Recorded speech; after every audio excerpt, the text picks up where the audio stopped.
nan la dëkk bi mën a dem kanam moo ñu toog waxtaan suñ biir xool naka la ñu mën a def rek ba Gambia dem kanam doomi réew mi mën a gis seen bopp ci li nga xam ne rek mooy Gambia bu bees bu nit ñi di oote. comme que dañu wax ne Gambia bu ees moo am New Gambia bu ees boobu yaakaar naa ne njëriñ la opportunité la pour ndaw yi. that New Gambia tamit il faut lu si gën a important moo nekk reorientation il faut nit ñi understand comme like lan moo nekk di new policies of the government fan la government bu bëgg a yóbbu réew mi. ndaw yi foog ñu wecci suñ jikko war a yokk jom bi pour def li nga xam ne dinañu mun a njëriñ askan bi. xam naa tamit lu saaba di wax tamit digga la ndawi Gambie léegi fu mu nekk ne ñun ñoo war a jóg pour ñu defar benn taw du ñu bàyyi diggaam ñëw fii nii pour mu ñëw dimbali ñu defar suñu so ñun ñoo war a jóg xaar suñu tànki tubéy pour ñu mën a defar diggaam. gis-gis dañ fas yéene ñëw toog waxtaan ak li nga xam ne mooy askan wi pour leeral mbir yi make sure ne Gambia dem kanam. yow soo ewoon benn suba DG Ola mooy la ne because wàññi leen essence price dañu wàññi sa salaire nga xam ne salaire bu ñu la fee du la mën a dund ak sa njaboot dina la neex.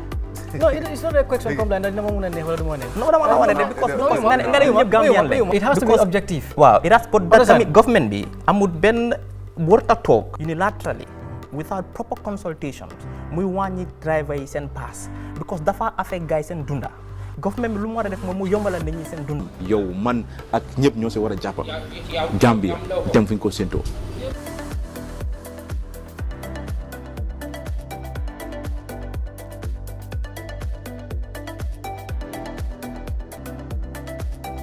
asalaamaaleykum mbokk yi di seetaan li nga xam ne mooy gis-gis tey nag dañ fas yéene waxtaane li nga xam ne mooy maanaam corruption lan la corruption nekk di def ci li nga xam ne mooy développement ni Gambia moo tax nag tey ñu ñëw pour waxtaane lii tax na nag tey man dama fi nekk tey ak ki nga xam ne mooy of course docteur Ismaila Ceesay Mr Baboucarr Camara ñoom ñooy suma panéliste yi ak Mamadou Sabally waaye tey dafa xala engage Mamadou Sabally that's the reason why mënut a ñëw pour mu join plateforme bi tey nag maa ngi am kenn moo xam ne mooy suñu guest Seni Marena moom journaliste la ba pare yàgg na di liggéey ci wàllum lu ñoo wax mooy tas xibaar Seni Marena ñu ngi la dalal ci programme bi. Thank you very much. waaw Seni Marena moom dina ñu join because Seni Marena xam na lu bëri li nga xam ne rek mu ngi maanaam dox si dëkk bi du tey yàgg na ay at yu passé ba tax nag Seni Marena ta amoon na time boo xam ne i jamono nekkut woon fii mu ngi woon outside nekkoon Sénégal waaye nag he is back so nañ waxtaan ak moom ci li nga xam ne mooy corruption tey nag lu ñoo waxtaanee ci corruption mooy dañ gis ne feebar la boo xam ne neexut a faj because even previous government bi maanaam gis nañ ne ñu bëri xam nañ ne loolu mu fa doon am maanaam corruption mu ngi doon am ci previous government bi of course current government bi xamaguñ waaye nag ci ay biir ay waxtaan ak yooyu noonu dinañ leeral because sometimes government dañ dee bàyyi yoon dugga ci li nga xam ne mooy corruption te sax duñ ko xam loolu yëpp dañ ko bëgg a waxtaanee ñu xool corruption lan la dee def si dikka naka lañ mën a def rek ba génnee corruption fi nga xam ne rek mooy Gambia ak lan a war ba nga xam ne nit ñi dañ dee involve seen boppa ci corruption loolu yëpp nañ ko seet suma paneliste yi nañ analyse of course Seni Marena tamit dina joxe li nga xam ne mooy opinion am first dama start with of course Dr Ismaila Ceesay Dr Ismaila Ceesay dama bëgg ñu waxtaanee ci corruption corruption lu mu dee def ci dëkk first loolu mooy suma first question lan la corruption dee def ci dëkk.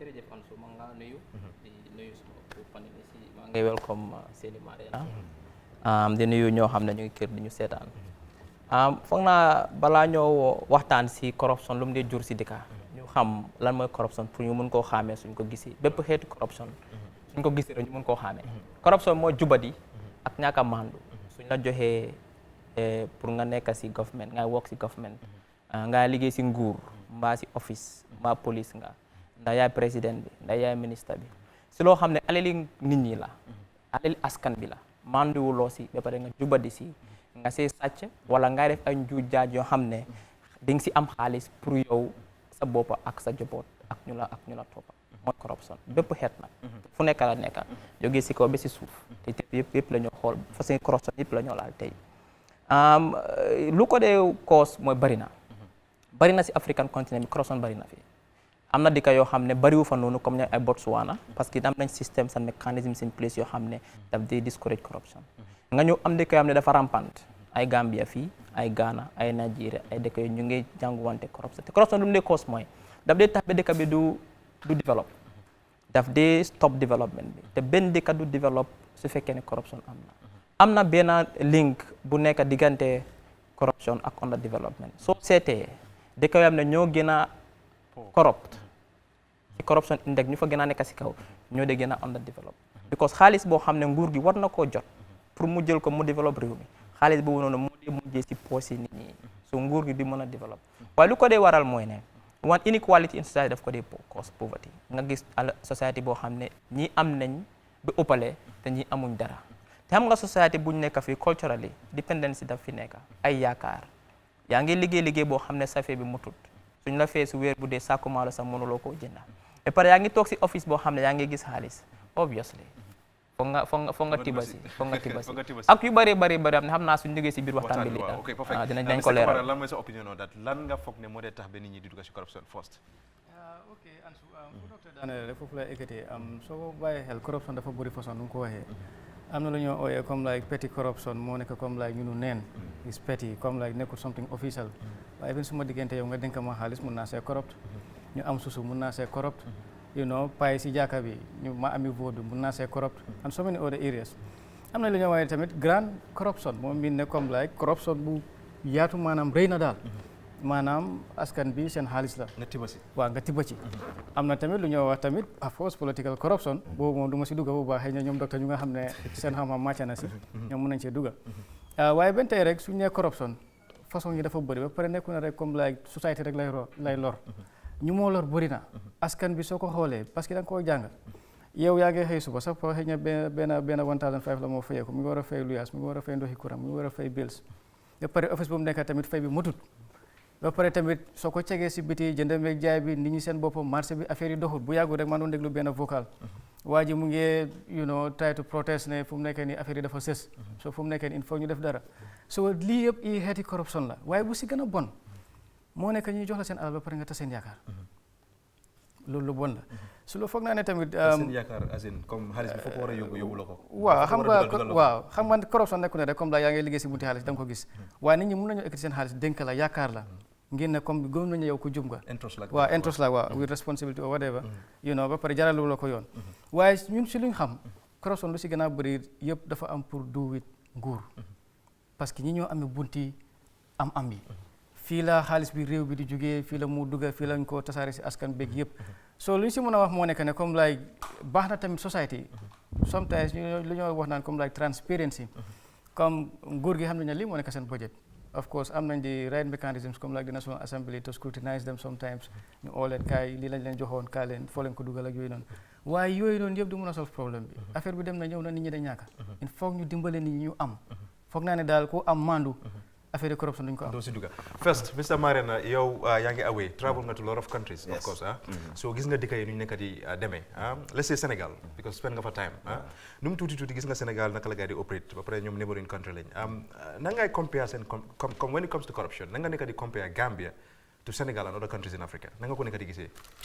Thank you very much for having me in this panel. I'm so happy to be here for the first time. Thank you. Dama like all of because they say small all of me said it, but they dal. While si all of us duga si Mandinka, it's not a problem. Yeah. That's fine. So corruption, like Cisse and Babukar Lunkowaye, is something that is happening, and everyone knows it's happening.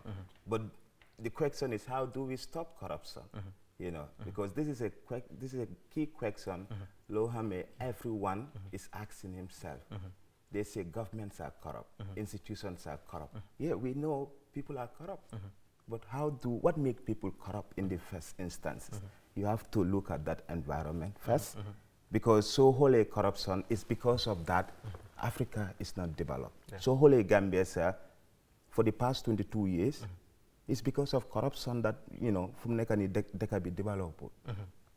When you look at what is happening from Nekani at the Jahne Commission, nga hall, how soon Dekabi is running. You see openly that corruption was tolerated at the highest standard. Okay. And there are factors why that, because there is no strong institutions to ensure that, those institutions are, accountable and transparent in their dealings. So to me, corruption is still in the Gambia. It's still here. Yeah. But how do we get it out in order for us to develop more question? And therefore, I'm solo. We should be asking ourselves, why are we corrupt, and how can we stop corruption? These are a question. It's very important. It's very important. Léegi lu ma bëgg a wax mooy fu mu nekk nii nit ñu bëri dañu wax ne current government, for example. Wow. There are things yoo xam ne dañ ko inherit from the past one. Despite the fact that ñu gis ne like freedom nga am ni ñaa ngi free, ñu ngi def a lot of things. dama bëgg ma laajte la ci lii ndax corruption mostly ndax dictators for example dictatorship ndax countries ñoo xam ne dañu am leaders yoo xam ne they are dictators most of them ñoo dee encourage li nga xam ne mooy corruption wala dëkk yoo xam ne dañu am démocratie let's say for example léegi ñu ngi ne Gambia ngi am démocratie ndax with that democracy still na ñun dëkk bi nañ encourage corruption or duñ ko def corruption boobu is very fundamental because just nga dictatorship it's like it breeds a lot of things and dictators survive like tactics like that corruption so like so ko compare ni like in a democracy and in dictatorship will corruption thrive better in dictatorship or in democracy? To me, the answer is simple. Dictatorship, corruption will thrive. But in democracy, it will be difficult, provided that citizens hold send government accountable of every action they do. Lol dafa am solo. Because from nekani there is a big discussion going on in the country. Luta President Barrow mu jog deputy each of the 57 cars. So let the question be, I will come to that. So, Mr. Marin, that's a good point. May I know back to you. Dr. Cissé, lan mooy sa idea on that? No, am nga the point is di wax ne corruption si dictatorship or si democracy. Man the system of government man suma gis-gis do they play that much role ndax dëkk bi is corrupt or not. Ñun xam nañ ne the Gambia depuis Tamit Jawara is not dañ leen a democracy. It was a quasi democracy. Tamit Jawara it was also a quasi democracy. Xam nga di am elections every 5 years it doesn't mean the country is a democratic country. Once these institutions, the fundamental institutions, which are the foundations of democracy, if they are missing, then the country is not democratic. Okay, so Dr. Cissé, like corruption dafa yàgg fii. I mean, evidence. No, foofu la gënoon a garaaw sax. Okay.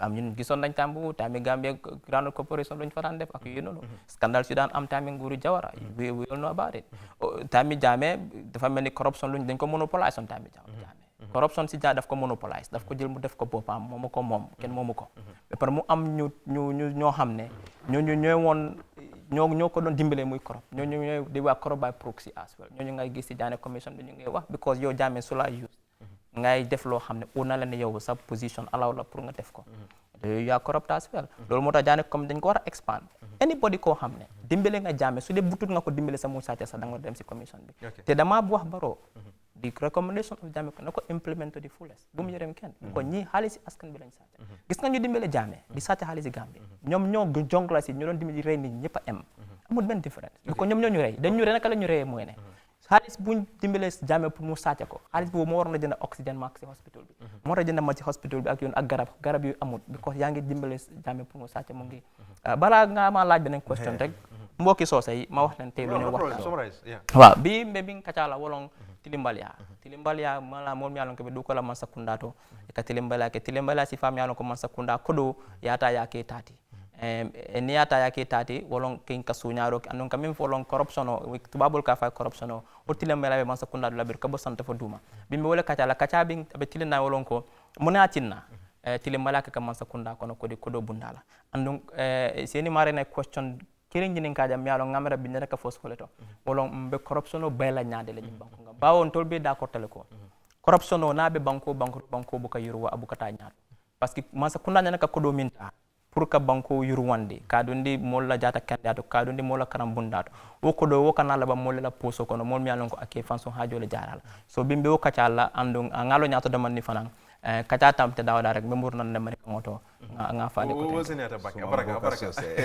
Mr. Kamara dama bëgg nga wax ma on that so xoolee Gambia fu mu nekk nii c'est a democratic country other countries yoo xam ne dañu am dictatorship ak yooyu noonu na ngay compare ndax dëkk yi ñan ñoo dee gën a encourage li nga xam ne mooy corruption okay man du ma mën a wax ne specifically comme like bii moo dee gën a encourage than the other but from experience what we have seen over the world so it's come like democratic dispensation dafa am a lot of advantages but also dafa am a lot of disadvantages as well because the laws are there and they are very explicit come like one nañ la jàppee until proven guilty you are innocent yeah, I understand so mun nga sàcc $100 million if su dee mënuñ koo trace mënuñ koo prove then you are innocent it's as simple as that yeah, I understand but then when it comes to back to the society ñu nga xam ne askan bi nga xam ne ñoom ñoo war a benefit from these funds lu ma wax moo nekk comme like institutions yu ñoo wax institution si ay doomi aadama ñoo faa liggéey doomi aadama yi lu ñu yaakaar moo nekk seen salary boobu noonu su baaxul il faut ñu njuuj njaaj because dañ am ay famille yu nga xam ne leen war a fiit xam nañ ñun ñëpp xam nañ ne corruption mu ngi fi foo dem mu ngi fa even da ngaa dugal benn taxi sax nga war koo fay maybe $7 nga wàcc mu ne la aw ma change mu ngi lay jéem a waste sa time it's a practice of corruption that's minor corruption yaa ngi understand nga egg si dugg comme like nekk si biir gox beeg yooyu noonu askan bi marché bi and everywhere the same thing la waaye naka lañ ko stopé fu mu nekk ni the primary issue is naka la ñu address the issue of corruption naka poverty number 1 that's the issue. moom lu ma bëgg a wax mooy Gambia fii in most cases da ngay dégg ñuy wax ne police yi dañ corrupt waaye soo xoolee corruption ci boppam dafa mel ni sectors yi yëpp a si involved even private sector bi sax daf day am loolu so first nañ xool that area léegi fu mu nekk nii naka la let's say government of the Gambia current one bi naka lañ mën a def pour tackle corruption despite the fact ne xam nañ ne Barrow rek du of course nekkut government Barrow is just a president waaye in most cases da nga dee dégga dama dee dégga loolu noonu previous government bi dañ ko dee wax now dañ ko dee wax may nañ Yaya Jammeh lii may nañ Barrow lii and instead of addressing ne state bi lañ ko jox dañ dee wax ne always president bi so yow na nga gisee loolu noonu ñoom naka lañ mën a tackle corruption corruption government government be the only way they can tackle corruption is to have very strong and viable institutions like Gambia from Nekani we are the only country without an anti-corruption commission that will ensure that at least those who are taxed with the responsibility to manage soon public funds they're accountable to us so if that is lacking you are breeding something that leads to corruption and not only the anti-corruption institution but we need strong judicial institution this is something that was lacking previously so from Nekani if we want to attain that there must be an overhaul of the entire system more soon the laws that call for the creation of those institutions should be amended and strengthened so mbadi mandinka jiber lari mbal kontona gis tolle bi jam binni Ansu Jack naka la gis mandinka gis wala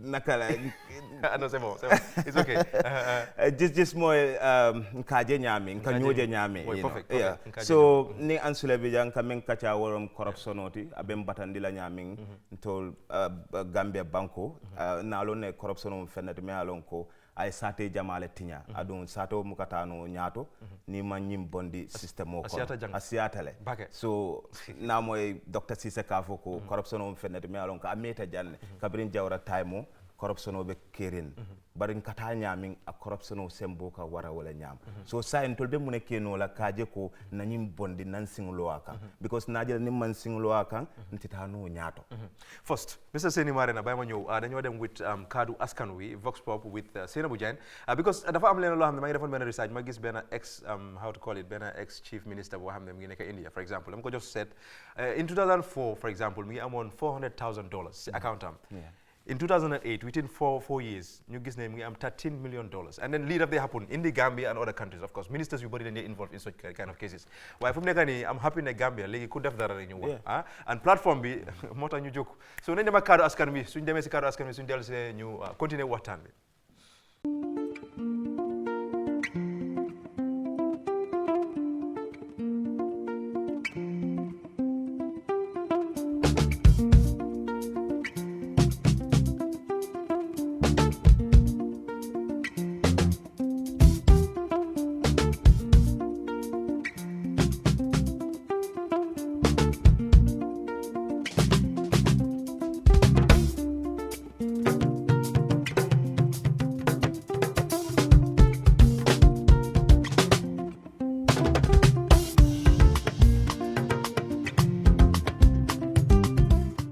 Ansu ñu ngi nii tey MDI lañ ñëw pour waxtaan ak students yi ak teachers yi pour laaj leen rek seen xalaat si impact of the corruption in the Gambia.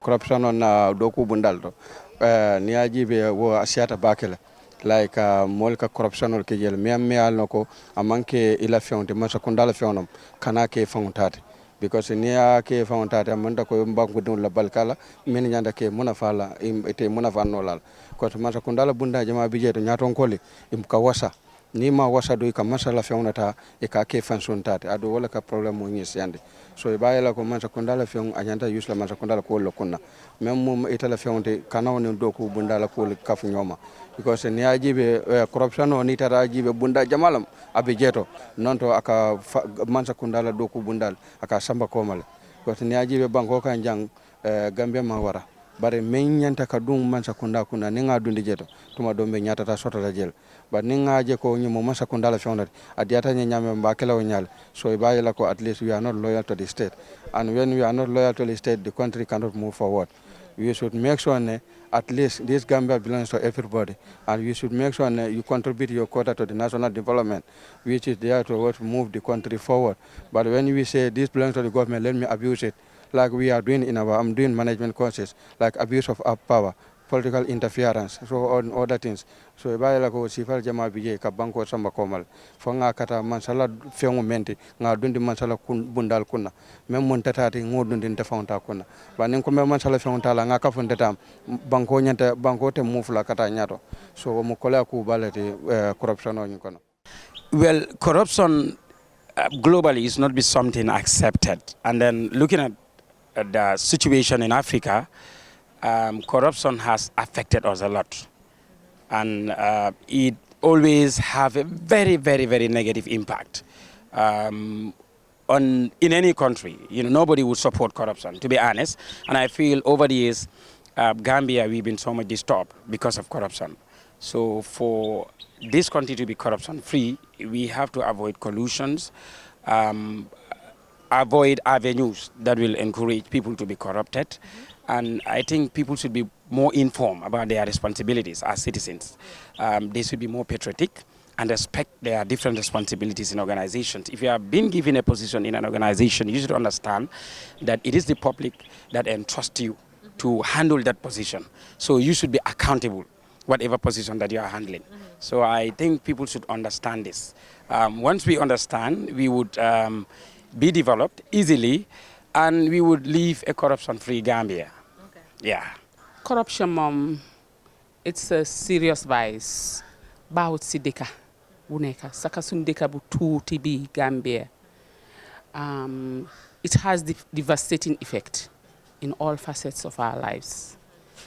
Si family bi, su corruption starts si family si bawut si institutions si business You see what happens when people want to go into corruption in terms of like selling and buying of commodities.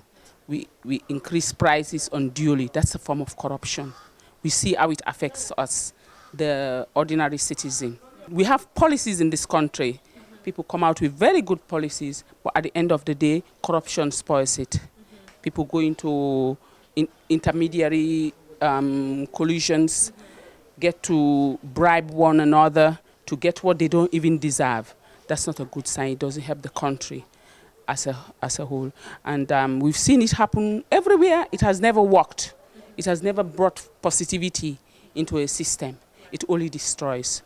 Corruption loo xam ne la dafa yaaga nekk ci dëkk bi la and loo xam ne la dañ ko fi war a génnee because mu ngi affect suñ development bi Gambia waroon naa passé fii nii waaye because of corruption loolu moo tax we are left behind because of corruption comme like li doon xew ci former régime bi suma xalaat mooy ne suñ tegee the right people in the right places loolu dina mun a tax ba corruption mu mun a wàññeeku because su fekkee ne am nga awareness bi of corruption lan la mun a yaaxa ak lan la mun a def ci biir réew di nga mën a try pour avoid loolu noonu. Number one problem to our development and also, is something that is hindering our development in the Gambia because corruption is like when you are corrupt, you cannot do certain things. Development cannot take place.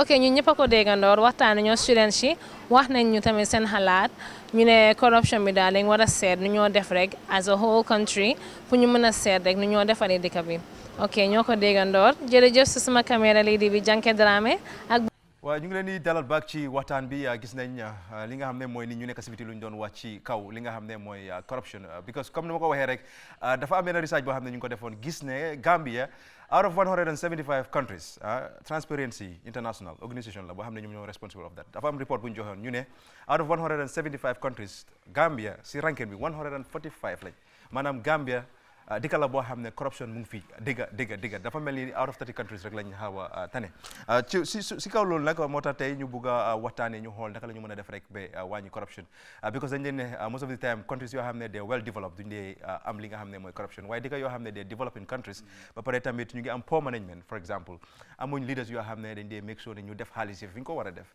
corruption dafa dee yomb a dugga Mr Baboucarr Camara bala ma ñëw let me just talk to Seni dama bëgg nga wax ma ci lii because gis nañ ne there are a lot of funds yoo xam ne dañ dee ñëw indi Gambia waaye duñ dee dem to the right place for example da ngaa gis ministry yoo xam ne ñu ngi am funds let's say for example $1 million boo xam ne ñu ko bëgg a dugal si health sector bi now health sector bi fu ñu ko war a yóbbuñ ko fa wala 1 million bi instead of ñu invest ko properly nu mu war a demee du dee demee noonu maybe instead of 1 million ñu use let's say $800,000 so 800,000 for example so nañ xool loolu ndax loolu ban effect la dee def lan la dee def ci country first.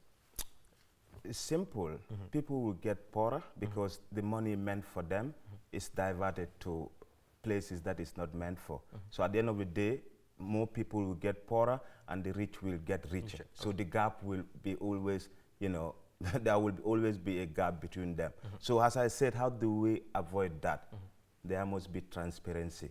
Man legally said they blame donor funding because then they just send halis without making a follow-up. LOL is a big problem, in this country.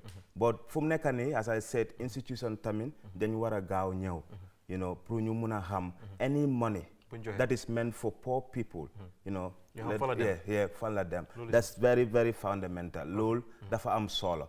And then I see, it's something that is happening. Lot of money is being spent into a particular sector, but don't just difference. Why? Take an example, agriculture and health ministry in the Gambia. These are areas where donors, then they, they pop in money. Yeah, a lot of money always. But at the end of the day, you go to the hospitals, even to have a hospital bed is a problem. So where are these monies going? So LOL is something that is affecting us, and then we have the right to question where those monies are. They could only the donors' money, even our own money. Of course. Even our own money. Taxes. You go to KMC, they're supposed to provide us with services, and at the moment, service bobu amut luta because we pay tax, so we have the right pro tax bobu new investor to improve our livelihood. Of course. But there is no accountability. Lol mota, they can do whatever they feel like to do. At the end of the day, nobody cares because citizens they just don't they halad like nyom then empower pro new even take institution to court. For not fulfilling their responsibilities, like man mangi face suma tax, I have the right to suma service. Charge or of course. Okay, so let's say Baboucarr Camara, nañ wax ci li dama bëgg nga wax ma first ban mechanism lañ mëna use because even government bi suñu waré am an institution boo xam ne more responsible of that still dafa yomba pour corruption still mu go on la nga foog ban mechanism la government bi mën a use te dafa nekk independent body boo xam ne dañoo make sure ne any ministry wala any institution boo xam ne mu ngi run under government suñ involved in such kind of act dañ leen di punish or something. Comme like so delivered back si Vox Pop bi the guy wax na ko accountability and that's very important. I think government dañu war a delluwaat seen biir ñu seet seen policies yi soo ko bàyyi xel comme like in the appropriation bill environments in ministries at the end of the financial year yi yëpp irrésolu nga xam ne dafa encourage more corruption naka la ko dee encourage yaa ngi am sa vote let's say $18 million ay man maa nekk PS bi xam naa xaalis fan la moo dem pour mu buildem ma allow some lifin ma approve yu nga xam ne yéen lifinut ma bàyyi at the end of the year ma bàyyi yëpp to one vote ne dañoo tukki it's a form of corruption because sañ ñële amoon nañ seen activities and seen programmes yu nga xam dañ ko waroon a implement mënuñ ko implement at the end of the year so yaa ngi encourage corruption again nga ñëwaat tamit comme like the same accountability issue at the level of the National Assembly daf fi daan am dañoo xaar ba maybe end of year comme like 3 months before year bi end before budget lifin bi ñëw ñu ne ok maybe exigency ñu se state exigency ñu move bill ñu approve maybe $500 million fat xaalis bu fu moo dugga do mën a gis impact bi point of approve how to call it approve boo nekk di wax ni dinañ ci wax on what's trending. Okay, ben tey nga ñëwaati back yaa ngi fi mention comme like a country like India it's all about accountability and trying to monitor some of these people look xam nañ ne yaa ngi ñëw into government system yow boo faa ñëw sax amuloo trans in less than 1 year we can monitor how many travels have you make mun nañoo xam ban nga dem on gratis bu nga xam da ngaa dem doo fay hotel doo fay dara so yow nga ñëw the same person less than comme like 3 years 4 years nga ne da ngaa bile mansion of $10 million naka dalasis loolu mu tax possible waaw so that comes back to the issue of comme like project fundings xaalis boobu noonu yëpp most of the time foofu la day jógee because some of these projects waxoon naa ko fi at the beginning nuñ ko dee evaluate ak nuñ ko defee si paper these are completely different things waaw they are completely different so lu ma ñaax government moo nekk comme like let them look inward about some of these policies that regulate some of these issues particularly institutions of accountability like the National Assembly I think they should be more vibrant to establish more checks and balances like not only the park and peg look that's seasonal loolu su jeexee jeex na okay Dr. Cissé dama bëgg nga wax ñu first let's say nañ jël example of government bi let's say gis nañ ne there was a time gaa ngi doon declare seen assets yi and a lot of ministers daf leen it took them I don't know how many months pour ñu mën a just declare seen assets yeeg yooyu noonu Barrow moom def na ko nit ñi xam lan la nekk si account am bi ba den right fan la ko defee non lu ma but that's different that loolu is different I mean am nga Ansu fan la waxtaan bi ba léegi daal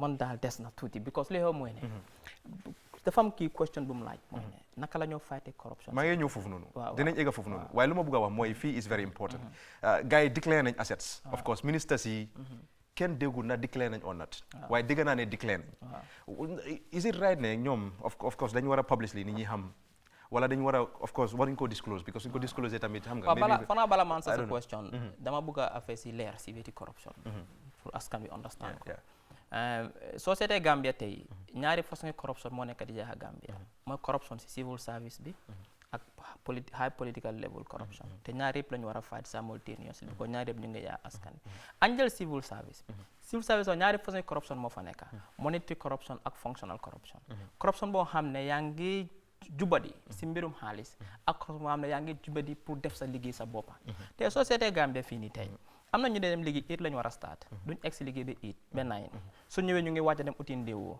balaa ñoo ñëw 11 te gana soo seetee ñaata hours ñoo liggéey si week bi du dee àgga fen loolu form of corruption la te dañ ko war a fay dañ war a isi ethics within the civil service te loolu lu ñu ko defee mooy si education system bi tey there is nothing called ethics there boo xam ne ñu war a jàngal nit ñi naka nga acte as a civil servant there are certain codes of conduct yu war a follow léegi foog ñu fight corruption in service dafa garaaw mu di yaa dika te anjël benn police officer bu taxaw si checkpoint benn truck ñu boo xam ne amul lampay doxut mu war a park truck boobu noonu because that truck is not fit for what daw is a public danger on our roads driver bi jox ko $100 mbaa driver bi dem next minute mu ngi rey a family in a small car that's loolu na corruption de grave si dëkk comme pour explainer léegi ñoo use high level corruption government bi président moo ko de lead moo war a fight that corruption si level waaye dafa mel ni nguur bu ees bi angum serious anguñ pour fight corruption because soo bàyyi xel Barrow speech am bi mu joxee yëpp depuis bu mu toogee ba léegi nu mu tudda corruption bariwul dafa néew trop su passé ñaar su àggee passé wul ñetta tey mu ne ak ministre dañu war a déclarer seen assets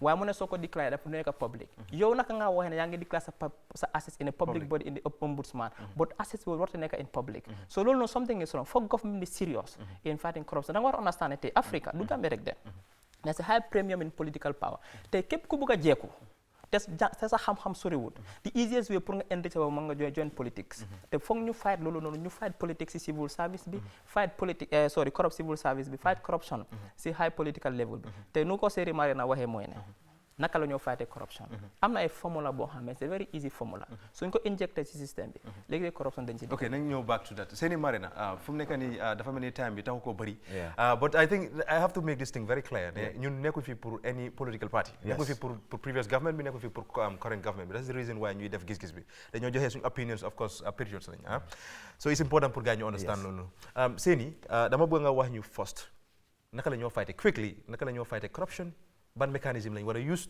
naka la ñu war a make sure ne government bi su dee dañ def wala ñu involve in such kind of act naka la ñu put them accountable. Well, corruption be, we can fight it in various ways. The political commitment have to be there. And then secondly, ordinary citizens ñoom dañ war a jël that fight themselves. Like they have to keep talking to their government. Anything they see that is not proper should be challenged.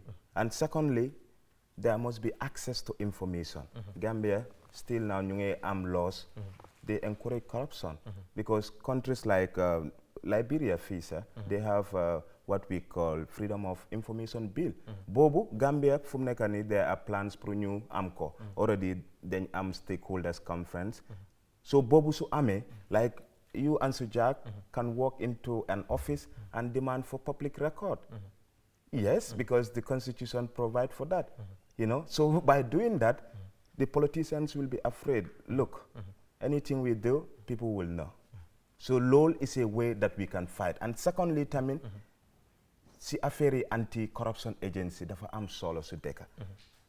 Because it's there to protect the citizen from excessive use of public funds.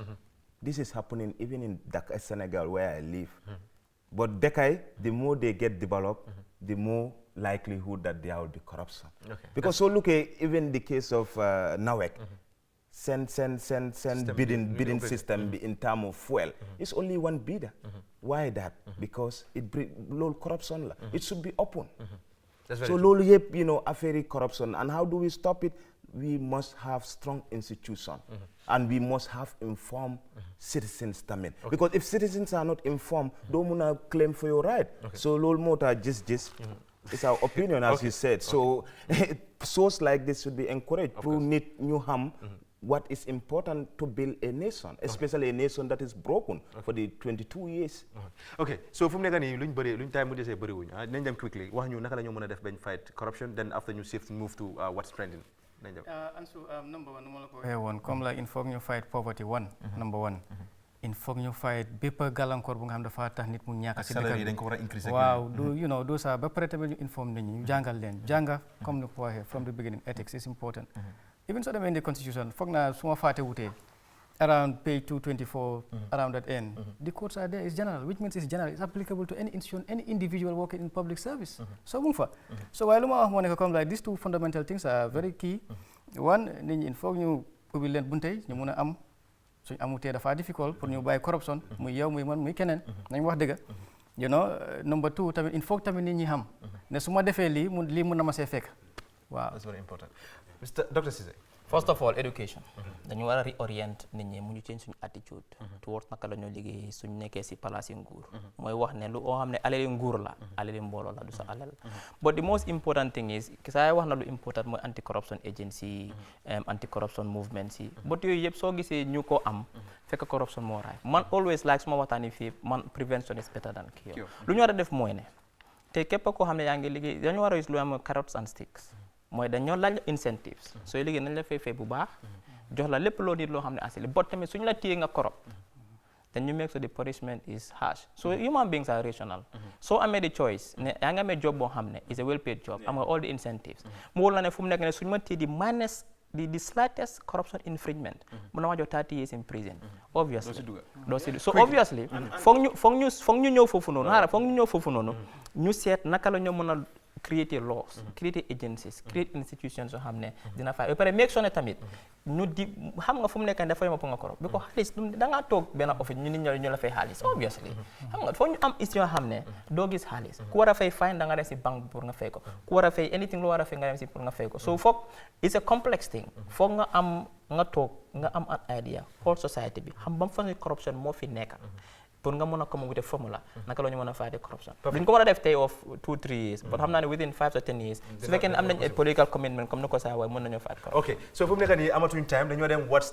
trending because ñu ngi gis recently PR bi of Office of the President mu ngi declare or announce ne 57 vehicles yoo xam ne ñu ngi ko joxoon National Assembly members yi dafa am ku leen ko jox so loolu dama bëgg a force seeni marina na nga gisee loolu ndax that move is correct or normal pour government bi ñu war a receive leen from an individual because xamuñ kan la disclose ñu name bi ndax loolu is force accept président ba ko receive no loolu is very important loolu is very important because comme ni ma ko waxee fii at the beginning dañu wax ne sometimes dañu ne baro like nu ñu waxee jàmme ok so loolu laa nekk di wax I think it's important pour ñuy wax ne differentiate state bi ak president bi ok because loo xam ne dafa jógee si nit mu jox ko country I think it's a state ba ko but normally the actions of the president is attributed to the state waaw exactly now léegi lu ma bëgg nga jooyal ma fii wax ma lan la lu ngay def noonu is it correct nañ dañ accept leena from an individual ba pare ñu jël ko dem jox ko National Assembly members ñoo xam ne ñoo dee nekkal foofu noonu pour Gambien si Ansu to be frank with you it's not right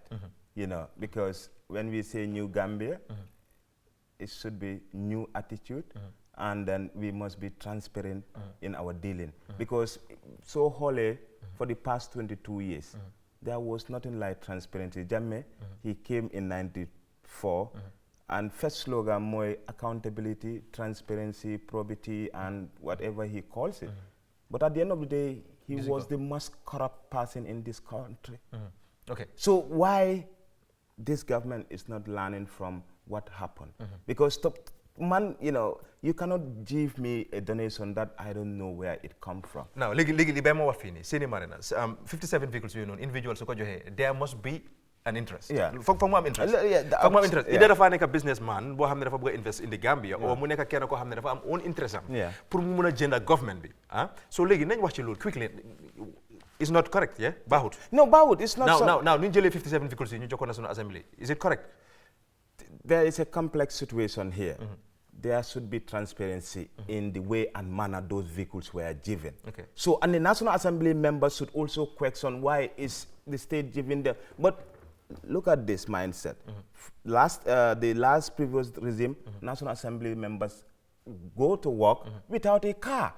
You meet them at public garage, you know, struggling to get into the cars. So now you see a government giving you cars, they don't even mind to question it. And this is what the new Gambia want to change. In the trouble of any bill that comes in, muna ko end of street. Mr. Babakar Kamara.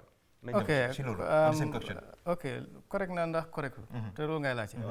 In my opinion, correct, because I'm going to declare force. I don't know if the general orders also applies to the president. I don't know, because I don't know actually the internal policies of government. What I know is the external ones, which is published to people. But in the general orders, whatever you have as a government officer, then go declare. So if that is the case, then they should declare the source. So like, what of National Assembly 57 vehicles you have na No, to my opinion, come like it's not correct. Dr. Cissé, ñu close. Moros de. Waaw, ñu close. Waaw, just Moros. Ma wara wax li. Important la. Because lu ma moy ne. First of all, a president who receive a gift from anonymous philanthropist is unethical and it is corrupting. Waru ko wona jël in the first place. Because ken xamul lan la ak lan la ko may. Indi du xëy na du muti rek sa de. Ken xamul lan la because the whole thing is not transparent. Te dafa dangerous mu ngi set a very bad president. Anyway whereby boo xam ne kii fu mu nekk nii jaanañ dëkk bi si waaji ni ko may motu. Ko kii lu mu ga fi su bëggee tànji sa nañ ko jox. Because already influence na gaay. Dafa wrong. Te man su dee man maa nekkoon National Assembly member. Pour ma bring sanity and pour ma maintain the integrity of National Assembly. Damaa delloo moto bii nii comme que léegi xam naa fan la suspend. Last time we meet because back to the state or back to Barrow, because it's not even clear. Li lu ñu wax is very simple. Barrow lañ may vehicles yi du state bi du government bi. Da nga no difference between government and Barrow. Bu Italians yi may government bi vehicles. Kenn waxoon because it was for the government ñu joxe ko institutions yi. B was given to Barrow. Barrow in turn mu facilité mu may ko nit ñi.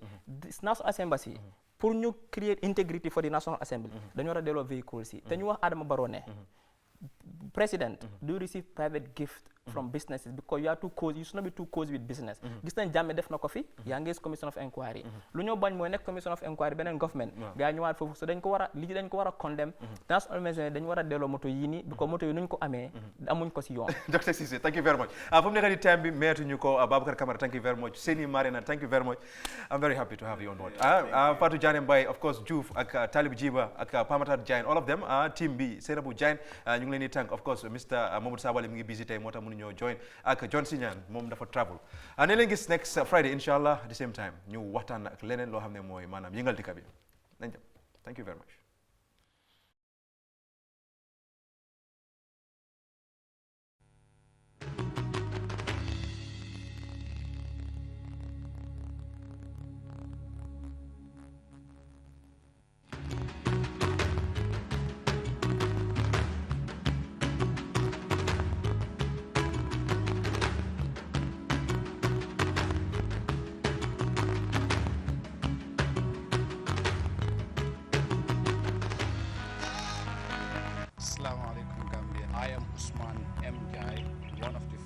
Finalists of the Poetry Slam 2.0. I am very excited and happy to be part of this. My main reason for joining it was to have a platform. nan la dëkk bi mën a dem kanam mooy ñu toog waxtaan suñ biir xool naka la ñu mën a def rek ba Gambia dem kanam doomi réew mi mën a gis seen bopp ci li nga xam ne rek mooy Gambia bu bees bu nit ñi di oote. comme que dañu wax ne Gambia bu ees moo am New Gambia bu ees boobu yaakaar naa ne njëriñ la opportunité la pour ndaw yi. that New Gambia tamit il faut lu si gën a important moo nekk reorientation il faut nit ñi understand comme like la moo nekk di new policies of the government fan la government bugg a yóbbu réew mi. ndaw yi foog ñu wecci suñ jikko war a yokka jom bi pour def li nga xam ne dinañu mun a njëriñ askan bi. xam naa tamit lu saabali wax tamit digga la ndawi Gambie léegi fu mu nekk ne ñun ñoo moom ñun ñoo war a jóg pour ñu defar réew benn taw du ñu bàyyi diggaam ñëw fii nii pour mu ñëw dimbali ñu defar suñu so ñun ñoo war a jóg xaar suñu tànki tubéy pour ñu mën a defar diggaam. gis-gis dañ fas yéene ñëw toog waxtaan ak li nga xam ne mooy askan wi pour leeral mbir yi make sure ne Gambia dem kanam. yow soo ewoon benn suba DG Ola mooy la ne because wàññi leen essence price dañu wàññi sa salaire nga xam ne salaire bu ñu laa fee du la mën a dund ak sa njaboot dina la neex. No, it's not a question comme that. No, dama la wane ne because nga ne ñëpp Gambian la. It has to be objective. Waaw, it has but tamit government bi amul benn warta toog unilaterally without proper consultation muy wàññi driver yi seen pass because dafa affect gars yi seen dunda government bi lu mu war a def moom mu yombalal nit ñi seen dund. yow man ak ñëpp ñoo si war a jàppal Gambia dem fi ñu ko séentoo.